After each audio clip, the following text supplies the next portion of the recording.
Hoje o titular é o Pedro, nessa entrevista. E eu tenho que brigar com ele. E se essa é a condição, ele vai brigar com o Pedro para ser titular do time do Flamengo.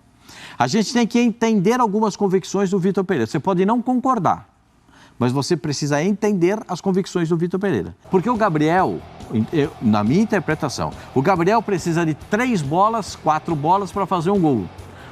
O Pedro precisa de quantas? 1, 2.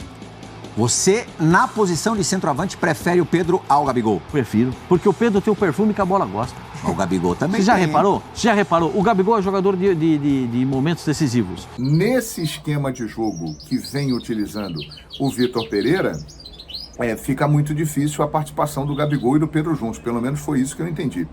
E, meus amigos, sinceramente, se o Gabigol for disputar posição com o Pedro nesse momento, o Flamengo terá um reserva de luxo.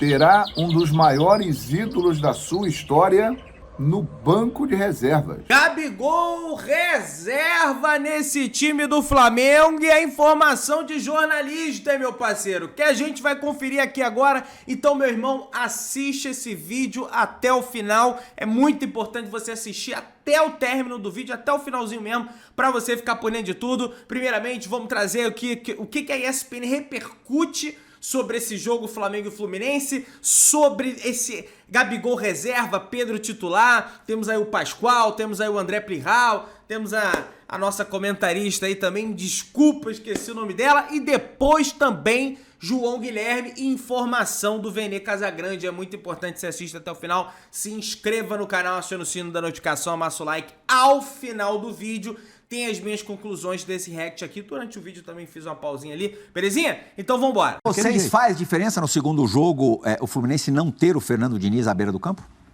Eu acho que sempre faz. Eu acho que não tem Fernando Diniz e não tem 2, né? Sim. Perdeu 2 machucados ontem. Não, e um expulso, né? Um expulso e um machucado. Expulso e um machucado. O Martinelli, que é um baita jogador, que pela pinta, pelo jeito que saiu, dificilmente vai ter condições de jogo. Quando ele foi chutar a bola, ele já botou a mão na coxa, né? E o Samuel também se tornou peça importante no sistema do Diniz. Porque o Guga entrou e não rendeu tanto, né? E esse lance do Léo, ele acontece... O Samuel tá numa rotação diferente, né, do Guga? Tá. E esse lance do Léo, ele acontece exatamente depois do primeiro gol. E na sequência, o Vitor muda o Flamengo e as substituições que fazem parte da construção do segundo gol. Que pacote, hein, Mário? Exatamente. Então, assim, só para lembrar, dominó, entraram né? Felipe Luiz, os dois, né? Everton Ribeiro e Gabigol, e de quebra ali foi uma quarta mudança que quase não aconteceu naquele momento, o Vidal no Thiago Maia. Exatamente, então assim, foi uma sequência de acontecimentos. Ainda botou o Matheus Gonçalves depois. Mais pra frente foi a quinta substituição. Vamos saber que chamou mais a atenção, né, na verdade, em relação ao time que iniciou a partida com o Gabigol fora dos 11 titulares. Vamos ouvir o Vitor Pereira e depois ler uma declaração que o Gabigol deu na Zona Mista no Maracanã depois da partida. Vamos lá. Hoje a tua escalação causou uma grande surpresa nas redes, em toda a torcida do Flamengo, porque existe uma tradição do Gabigol de sempre jogar muito bem em jogos decisivos, e hoje, por sua opção, ele foi para o banco de reservas. Assim, em primeiro lugar, dizer que o Gabi, que é um jogador fundamental para nós, não é? É um jogador fundamental para nós, um jogador importantíssimo, capitão de equipa. Portanto, muito importante, e eu estou a contar muito com ele, muito com a ajuda dele, porque não tenho dúvidas nenhumas da qualidade que ele tem. Agora, entendemos que, até pelas características do adversário, precisávamos de verticalidade no momento de tanto uma pressão mais forte, como verticalidade no momento em que ganhamos bola. E o Gabi também teve uns dias de fora, parado, não é? A debelar aquela pequena lesão que tinha no adutor. Eu entendi que durante mais ou menos 15 dias trabalhamos bem este jogo. O Cebola e o Mateus França são dois jogadores que, para mim, até determinada altura do jogo, iam ser importantes, e estrategicamente foi isso que decidi. A conversa com o Gabi, tudo bem entre nós, conversa honesta, frontal, e a contar com ele já para o próximo jogo. Foi frontal e honesta mesmo, Mari Pascoal, olha lá, é sempre estranho ficar no banco, disse o Gabriel Barbosa. mas no penúltimo treino falei com o Vitor. Falamos sobre algumas coisas, foi uma conversa clara. Eu falei que queria voltar à minha posição natural, que é centroavante. Mais à frente, nessa mesma resposta, ele disse, literalmente, quero brigar por posição com o Pedro. E aí? Hoje o titular é o Pedro. Não dá pra mexer. E até a conclusão dele. Hoje o titular é o Pedro, nessa entrevista. E eu tenho que brigar com ele. E se essa é a condição, ele vai brigar com o Pedro para ser titular do time do Flamengo. A gente tem que entender algumas convicções do Vitor Pereira. Você pode não concordar, mas você precisa entender as convicções do Vitor Pereira. 3 zagueiros. Você precisa entender por que tem 3 zagueiros. Porque ele não tem 2 volantes pegadores. Ele só tem um volante que marca. E o Thiago Maia deu uma sarrafada no segundo lance do jogo e já tomou cartão amarelo. Na largada, no primeiro tempo, tomou cartão amarelo. É um excelente jogador, mas também não é um grande roubador de bola, hein? Mas é o primeiro volante. Tá, certo? Aí tem o Gerson. O Gerson voltou a jogar mal. O Flamengo ganhou. O Gerson voltou a jogar mal. Ponto destoante do time ontem. Voltou a jogar mal. Aí o jogador do Flamengo. O que ele faz? Como é que ele se sente confortável? Eu preciso de mais um zagueiro. O problema é que ele só tem um zagueiro rápido, que é o Fabrício Bruno. Todos os outros zagueiros que ele tem no elenco são lentos. Então ele necessita demais do Fabrício Bruno ser o jogador de velocidade do 1 contra 1. Quando a bola sai 1 contra 1, tem que sair contra o Fabrício Bruno. Se sair contra o Léo Pereira, a gente viu o que aconteceu. Então, é isso que passa pela cabeça dele. Ele tem que ter um volante na frente da zaga, os 3 zagueiros, um volante posicionado. Eu acho que é um momento da vida dele. Acho que ele, enfim, não sei se hoje em dia, atualmente, ele se sente incomodado justamente por não estar mais marcando tanto. E aí ele entende que o rendimento dele para fazer gol é ali na posição de centralizar dentro da área, que a gente tem certeza que ambos podem atuar juntos. Isso a gente já viu, isso já aconteceu. Combinações de gols, o Gabriel marca em finais com o Pedro em campo, isso acontece. Agora, o Vitor ontem, quando ele coloca a escalação dele, ele coloca o Everton de um lado, o Matheus do outro lado e o Pedro centralizado, ele abre mão do jogo do Flamengo passar pelo meio, que sempre aconteceu, com Arrascaeta e Everton Ribeiro. Né? A criação do Flamengo sempre foi brilhante, porque tem jogadores que dominam esse setor do campo. Sim. O Gabriel, com o Dorival em determinado momento, ele também passou esse cara a flutuar mais por trás do atacante, do Pedro. E eu acho que tanto segundo atacante. Exatamente. E qual é o número da camisa que ele está jogando agora, né? Sim. Ele agora está jogando com a 10. Então, acho que assim, chegou num momento, talvez, da carreira dele, de desempenho, que ele gostaria, e eu acho isso muito legal. Eu acho que tira o jogador de uma zona de conforto impressionante, porque ele se coloca na condição de brigar por uma vaga. E aí você sobe o nível de competitividade do seu time. Agora, como que você mantém essa disputa, né, com o Pedro e com o Gabriel, sendo que juntos eles já renderam? Eu acho que o Vitor ele pode ganhar uma solução, mas ele também pode ganhar um... Gente, mas é 3 competições que o Flamengo vai ter, né? Eu acho que vai acabar todo mundo jogando. Essa ausência de um marcador no meio campo do Flamengo está rendendo tanto desde a saída do João Gomes que agora não podem mais jogar juntos Arrascaeta e Everton Ribeiro, não jogam mais juntos Pedro e Gabigol. Porque Gerson e Maia também não funcionam. Ele troca a saída de bola por dentro pela velocidade do lado do campo. Exatamente. Você troca criatividade por vigor. Você troca a criatividade por outra situação de jogo. A situação de você ter o Matheus, que o moleque é bom de bola. Muito. Ele estava fazendo um bom jogo ontem. Muito. Ele estava jogando direitinho. Não fez um mau jogo, não. Aí, por quê? Porque ele vai... Eu gosto mais do Matheus perto do centroavante, de ponta de lança. Entendeu? Do camisa 8, antigo, camisa 8. Perto do centroavante. Porque ele é capaz de dar um passe, ele é capaz de bater na bola e ele bate bem na bola. Ele tem raciocínio, tem velocidade, ele é muito bom jogador. Explosão, potência. Muito bom jogador. Agora, bota o Cebolinha aberto no lago, o Matheus aberto aqui. E aí, o que ele faz? Bota o Pedro dentro da grande área. Tenta fazer a marcação na saída de bola com os 3 e mais os 2 volantes chegando para fazer a marcação na saída de bola. Incomoda o Fluminense 10 minutos, 15 minutos. Até o Fluminense encontrar a fórmula. O que faz o Fluminense? Recua os 2 volantes.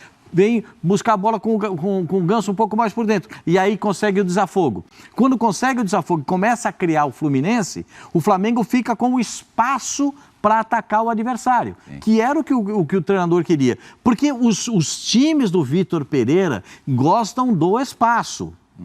gostam da velocidade, gostam da profundidade. Muita gente lembrou ontem, antes da gente ir pro break, da eliminatória da Copa do Brasil do ano passado entre Corinthians e Fluminense, semifinal, né, da Copa do Brasil, do jogo de Itaquera, da Neoquímica Arena, onde o Corinthians, jogando à la Flamengo ontem, tocou 3-0 no Fluminense. O Fluminense também, naquela ocasião, teve oportunidades não aproveitadas no início do jogo. Pois é, e o tema desse vídeo é o Fla-Flu, de sábado à noite no Maracanã. Flamengo 2, Fluminense 0. Gols de Ayrton Lucas e Pedro, 2 ex-jogadores do Fluminense, deixaram o Flamengo numa ótima vantagem na decisão do Campeonato Carioca. Porém, o que está repercutindo mais é essa entrevista de Gabigol depois do jogo. Veja aí. Ontem, acho que foi no penúltimo treino, a gente conversou, eu e o Vitor, onde expliquei para ele uma situação que nesse esquema onde eu estava jogando não estava tão confortável, por mais que eu ajudei o time no começo da temporada. Uma conversa super tranquila, onde ele me entendeu e eu também entendi ele. Ano passado já era outro esquema e agora é outro também, onde jogar um pouquinho mais recuado. E a gente conversou e ele optou pelo Pedro hoje. E eu falei para ele que ia buscar o meu espaço, trabalhar bastante para poder ajudar o time, como eu ajudei hoje. Quando eu entrei ali, a gente jogou como 2 atacantes. Então isso me deixou mais confortável dentro do campo para poder fazer as jogadas e procurar os gols. Então, uma conversa super, super tranquila. E agora é descansar amanhã e segunda-feira ver também sobre as dores que eu estou no adutor, que eu venho carregando desde o Al-Ahly.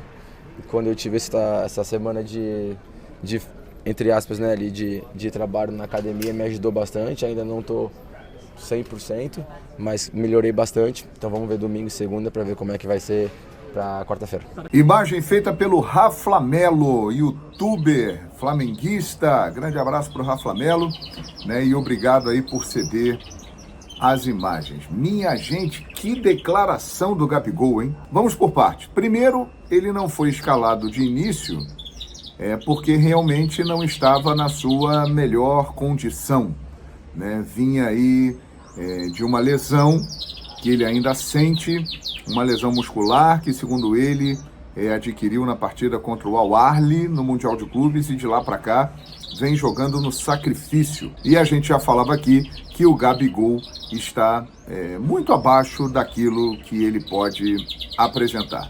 E agora a gente começa a entender por quê. Ele não está 100%.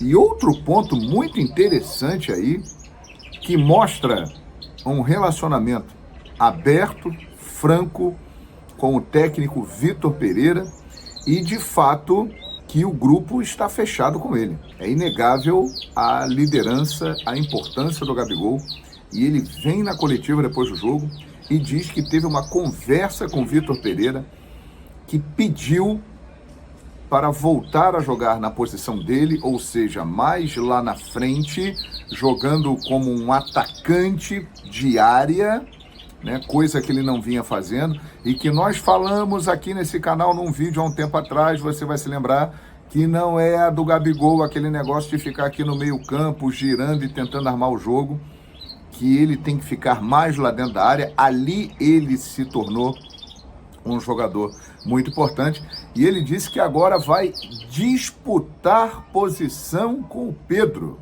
É isso aí, porque nesse esquema de jogo que vem utilizando o Vitor Pereira, fica muito difícil a participação do Gabigol e do Pedro juntos. Pelo menos foi isso que eu entendi. E, meus amigos, sinceramente, se o Gabigol for disputar posição com o Pedro nesse momento, o Flamengo terá um reserva de luxo. Terá um dos maiores ídolos da sua história no banco de reservas. Porque, convenhamos, entre Gabigol e Pedro, atualmente, acho que não dá para comparar. A fase do Pedro é muito melhor, né? O Pedro e o Ayrton Lucas estão sendo os principais jogadores do Flamengo nesta temporada. Eu acredito que, com o passar dos jogos e o Gabigol melhorando fisicamente, nós poderemos ter a dupla Gabigol e Pedro de novo, que funcionou muito bem na temporada passada. Dá para os dois jogarem juntos. Agora tem um detalhe: os times do Vitor Pereira sempre foram aqueles com um homem de referência e 2 jogadores muito rápidos pelos lados. E aí Gabigol teria que fazer uma movimentação maior pelo lado do campo, ajudar na recomposição e, pelo que ele declarou, ele quer voltar a brigar, a fazer gols, a ser artilheiro, a jogar na área. Pois é, estaria pensando o Gabigol em seleção brasileira, que pode ser dirigida por Jorge Jesus? Em breve é uma possibilidade para a próxima Copa do Mundo, porque em 2019 Gabigol se movimentava muito, mas era um homem de área, né? Era um jogador que ficava mais centralizado com o apoio do Bruno Henrique e do Arrascaeta. E aí, hein? Que situação? O certo é que o Flamengo, no mínimo, ficará com 2 centroavantes espetaculares, Gabigol e Pedro. Vão disputar a posição e podem jogar juntos. Claro, depende do esquema e do adversário. O Vitor Pereira tem na mão o melhor elenco da América do Sul. Para você, na disputa Gabigol e Pedro, quem leva melhor? Para mim é o Pedro. E outra, os 2 podem jogar juntos? Acho que sim, mas tem que mudar o esquema, né? Será que o Vitor Pereira vai querer fazer isso? Não sabemos, minha gente. O certo é que o Flamengo tem uma vantagem de 2-0 na final do Carioca e no meio de semana Flamengo e Fluminense estreiam na Libertadores da América, jogando fora de casa. Flamengo contra o Alcas no Equador. A gente tem informação aqui, rapaziada, do Vene Casagrande, aqui não é nem opinião, tá? Dizendo que o Gabigol hoje é reserva, rapaz. Olha aí. Por conta do pedido para retornar à sua posição de origem, o Gabigol hoje é reserva no Flamengo. Pessoas que trabalham com o Vitor Pereira no Corinthians relataram que ele é fã de centroavante no estilo do Pedro. Informação do Vene Casagrande, portanto tá aí. Gabigol hoje é reserva, rapaz, nesse time do Flamengo. E de bate-pronto já pergunto para vocês. Gabigol tem que ser reserva realmente? Tá certo, o Vitor Pereira tá errado, mas o Dorival ano passado encaixou os 2 no time, foi campeão da Copa do Brasil, foi campeão da Copa Libertadores. Como é que vai ser isso pela frente? Eu quero que você, meu parceiro rubro-negro, que tá aí do outro lado, me dê essa resposta aqui embaixo nos comentários. Quero te dar um recadinho aqui agora também, meu parceiro rubro-negro, da agência de turismo, agência de viagem do Paparazzo Rubro-Negro. Tá aqui, ó. 5G Turismo, viagem Flamengo e Racing 2.890. Entra lá em contato com eles através do Instagram, tá aqui, ó, 5G Turismo, só você digitar lá na aba de busca do Instagram, chama eles lá no direct do Instagram, tá? Eles são muito solícitos, preço bastante acessível para você ir na Argentina e de quebra assistir o Flamengo lá no El Cilindro, meus amigos, no estádio do Racing, belezinha, rapaziada? Se lembra também de me seguir no Instagram, Mengão.melhor, e se inscrever aqui no canal, que em breve a gente traz mais conteúdos aí para vocês, beleza? Tamo juntão, saudações rubro-negras!